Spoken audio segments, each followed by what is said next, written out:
Hello sa inyong lahat. Kamusta po kayo? Prayer is our first priority. Ang panalangin ang dapat unahin.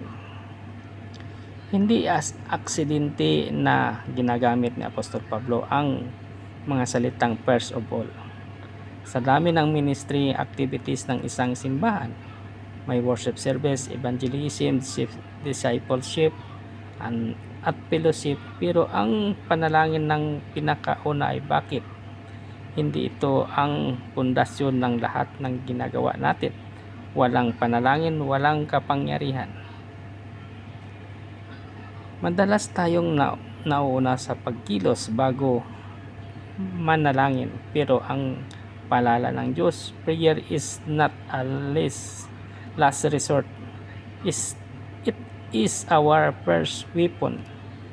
Ano ang sabi niya dito sa 1 Timothy chapter 2 verse 1?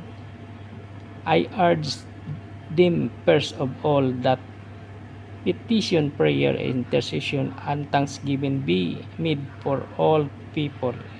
Amen po ba mga kapatid?